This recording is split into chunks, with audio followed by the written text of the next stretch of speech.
वंदे मातरम राष्ट्रीय गीत के 150 वर्ष पूर्ण होने के उपलक्ष्य में आयोजन प्रारंभ हुए तो फिर वही स्वर फूटना प्रारंभ हो गया। समाजवादी पार्टी के एक सांसद ने फिर से विरोध करना प्रारंभ कर दिया।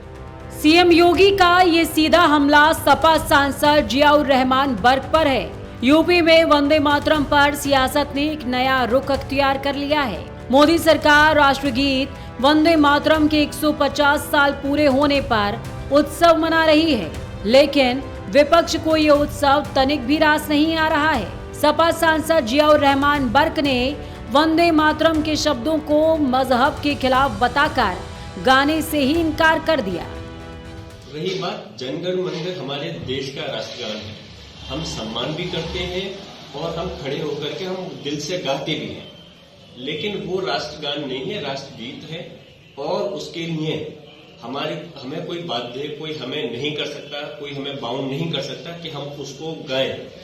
वो हमारी उसकी कारण ये है कि उसमें मजहब के प्रति ऐसा वर्ड इस्तेमाल होता है जो कि हमारे मजहब के खिलाफ है, क्योंकि हम एक अल्लाह की इबादत करते हैं, इसलिए हम किसी दूसरी जगह को सजदा नहीं कर सकते। यूपी के संभल से सपा सांसद जियाउर रहमान बर्क ने जब ये बयान दिया तो यूपी की सियासत में नई बहस छिड़ गई। खुद सीएम योगी ने सपा सांसद को अपने बयानों से निशाने पर लिया।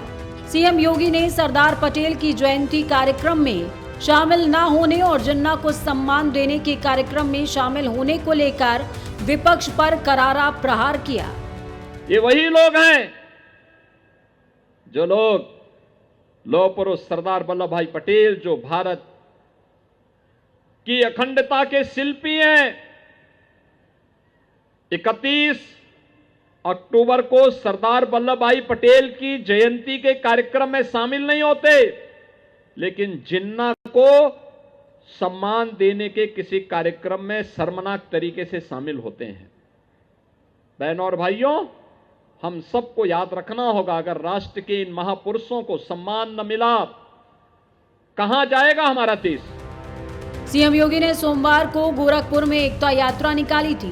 गोरखपुर की सड़कों पर करीबन 2 किलोमीटर से ज्यादा पैदल चलकर सीएम योगी ने सरदार पटेल को नमन किया और फिर अपने राष्ट्रगीत वंदे मातरम के सामूहिक गायन के लिए आयोजित कार्यक्रम में देश की अखंडता को चुनौती देने वाले लोगों पर बरस पड़े। ये उग्रवाद, ये नक्सलवाद, ये आतंकवाद जो लगातार भारत की एकता और अखंडता को चुनौती दे रहा है, जो भी भारत के राष्ट्रीय महापुरुषों का, क्रांतिकारियों का अपमान करते हैं, वे प्राकांतर में उन अलगाववादी ताकतों के दुस्साहस को बढ़ाने का ही कार्य करते हैं, जिनके कारण भारत की एकता को, भारत की राष्ट्रीयता को एक चुनौती मिलती है। आज हमारा दायित्व बनता है हम उन कारणों को ढूंढें जो समाज को बांटने वाले हैं। ये जाति के नाम पर, क्षेत्र के नाम पर, भाषा के नाम पर ये विभाजन, ये नए जिन्ना को पैदा करने की साजिश का हिस्सा है। हमें याद करना होगा, अब भारत के अंदर फिर से कोई नया जिन्ना पैदा न होने पाए, और वो जिन्ना अगर पैदा होने का साहस करता है तो हमें उससे पहले कि वो भारत की अखंडता को चुनौती दे, उसको पहले ही दफन करके रख देना होगा। इसके लिए भारत के हर नागरिक को खड़ा होना होगा। वंदे मातरम गीत को लेकर छिड़े विवाद ने आस्था और राष्ट्रीयता पर नई बहस छेड़ दी है, लेकिन सीएम योगी के एक बयान ने आस्था और राष्ट्रीयता पर छिड़ी बहस पर विराम लगाने का काम किया है। सीएम योगी ने साफ कर दिया कि राष्ट्रीय एकता के आगे आस्था को किनारे करने में भी कोई गुरेज नहीं होना चाहिए। मेरा यह मानना है, कोई व्यक्ति हो, कोई जाति, कोई मत, कोई मजहब, वह किसी राष्ट्र से बढ़कर के नहीं हो सकता है। हम सब भारतवासियों को इस बारे में ध्यान रखना होगा। हमारी आस्था हमारी जगह। अगर हमारी आस्था हमारी राष्ट्रीय एकता और अखंडता में बाधा पैदा कर रही है, हमें उस आस्था को एक और करना होगा। सबसे पहले अपनी राष्ट्रीय अखंडता के लिए प्राणपण से जूझने के लिए तैयार होना होगा।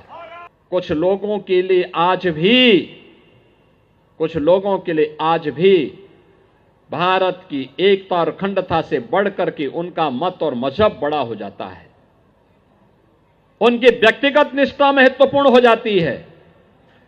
और वास्तव में ऐसे लोग संदेह के दायरे में नहीं आते।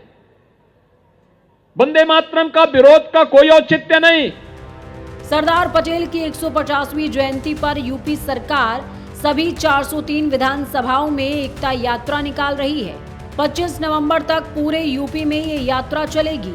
हर एक विधानसभा में करीबन 10 किलोमीटर की यात्रा निकाली जाएगी। सीएम योगी भी गोरखपुर में इसी एकता यात्रा में शामिल हुए थे। Bureau report, prime news.